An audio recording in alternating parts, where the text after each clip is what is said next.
ವಿಜಯನಗರ ಜಿಲ್ಲೆಯ ಹೊಸಪೇಟೆ ಹರಪನಹಳ್ಳಿ ಉಪವಿಭಾಗದ ಪೊಲೀಸರು ಭರ್ಜರಿ ಕಾರ್ಯಾಚರಣೆ ನಡೆಸಿದ್ದು 27 ಲಕ್ಷ ಮೌಲ್ಯದ ಚಿನ್ನಾಭರಣ ಬೈಕುಗಳನ್ನು ವಶಕ್ಕೆ ಪಡೆದಿದ್ದಾರೆ. ಜಿಲ್ಲೆಯಾದ್ಯಂತ ಇತ್ತೀಚಿನ ದಿನಗಳಲ್ಲಿ ಮದುವೆಗಳಲ್ಲಿ ಮತ್ತು ಇತರೆಡೆ ನಡೆದ ನಾನಾ ಕಳ್ಳತನ ಪ್ರಕರಣಗಳನ್ನು ಭೇದಿಸಿರುವ ಪೊಲೀಸ್ ತಂಡಗಳು 7 ಜನ ಆರೋಪಿಗಳನ್ನು ಬಂಧಿಸಿದ್ದಾರೆ. ಹೊಸಪೇಟೆ ಮತ್ತು ಹರಪನಹಳ್ಳಿ ಉಪವಿಭಾಗದ ಪೊಲೀಸರು 27.75 ಲಕ್ಷ ರೂಪಾಯಿ ಮೌಲ್ಯದ ಚಿನ್ನಾಭರಣ ಸೇರಿದಂತೆ 15 ಬೈಕುಗಳನ್ನು ವಶಪಡಿಸಿಕೊಂಡಿದ್ದಾರೆ. ಹೊಸಪೇಟೆ ಪಟ್ಟಣ ಪೊಲೀಸ್ ಠಾಣೆಯಲ್ಲಿ ಏಪ್ರಿಲ್ 20ರಂದು ದಾಖಲಾಗಿದ್ದ ಪ್ರಕರಣದಲ್ಲಿ ಎಸ್ ಶ್ರೀನಿವಾಸ್ ವಯಸ್ಸು 23 ಮತ್ತು ಕಾನೂನು ಸಂಘರ್ಷಕ್ಕೆ ಒಳಗಾದ ಬಾಲಕನನ್ನು ಬಂಧಿಸಿ 11 ಲಕ್ಷ ರೂಪಾಯಿ ಮೌಲ್ಯದ 6 ಮೋಟಾರ್ ಸೈಕಲ್ಗಳನ್ನು ಹಾಗೂ 33 ಗ್ರಾಮದ ಚಿನ್ನವನ್ನು ವಶಪಡಿಸಿಕೊಳ್ಳಲಾಗಿದೆ.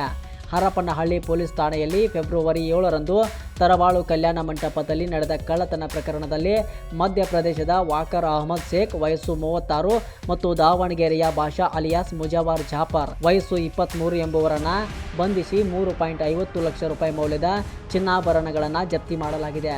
57 of 26 ಈ ಪ್ರಕರಣದಲ್ಲಿ ಒಂದು ಪಲ್ಸರ್ ಬೈಕ್ ಕಳ್ಳತನದ ಪ್ರಕರಣ ರಿಲೇಟೆಡ್ ತನಿಖೆ ಕೈಗೊಂಡಾಗ ಒಬ್ಬ ಅಕ್ಯೂಸ್ಡ್ ಶಿಕಾರಿಪುರ ತಾಲೂಕವನು ಅವ್ರನ್ನ ಸೆಕ್ಯೂರ್ ಮಾಡಿ ಸುಮಾರು 6 ಬೈಕ್ನ ರಿಕವರಿ ಮಾಡಿದ್ವಿ. ಈ 6 ಬೈಕ್ಸಲ್ಲಿ 2 ಹೊಸಪೇಟೆ, 1 ಬಳ್ಳಾರಿ, 1 ಶಿಕಾರಿಪುರ, 1 ತರೀಕೆರೆ ಮತ್ತೆ 1 Savalaga. So total cost around 6,40,000. 6 bikes recovery ಆಗಿದೆ. ಮತ್ತೆ 1 HBT ಪ್ರಕರಣ, ಅದರಲ್ಲಿ 33 ಗ್ರಾಮ್ಸ್ ಗೋಲ್ಡ್ ವರ್ತ್ ಅರೌಂಡ್ 4,60,000 ಇದನ್ನ ರಿಕವರಿ ಮಾಡಿದ್ದೀವಿ. ಈ ಪ್ರಕರಣದ ಆರೋಪಿ ಅವ್ರ ಮೇಲೆ ಈಗಾಗಲೇ 4 ಪ್ರಕರಣ ದಾಖಲಾಗಿದೆ. 1 ಪೋಕ್ಸೋ ಪ್ರಕರಣ, 1 307 ಪ್ರಕರಣ, 1 353 ಪ್ರಕರಣ ಮತ್ತೆ 395 ಪ್ರಕರಣ. 3 ಕೇಸು ಶಿಕಾರಿಪುರ ಟೌನ್ ಇದೆ. 1 ಮಳೂರು ಪೊಲೀಸ್ ಠಾಣೆ ವ್ಯಾಪ್ತಿ ಪ್ರಕರಣ ದಾಖಲಾಗಿದೆ.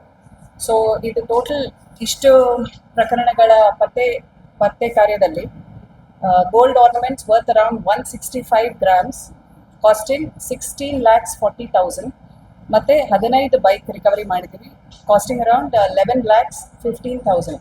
ಒಟ್ಟು 27,55,000 ಟೋಟಲ್ ರಿಕವರಿ ಎರಡು ಉಪವಿಭಾಗದವರು ಸೇರಿ ಮಾಡಿದ್ದಾರೆ.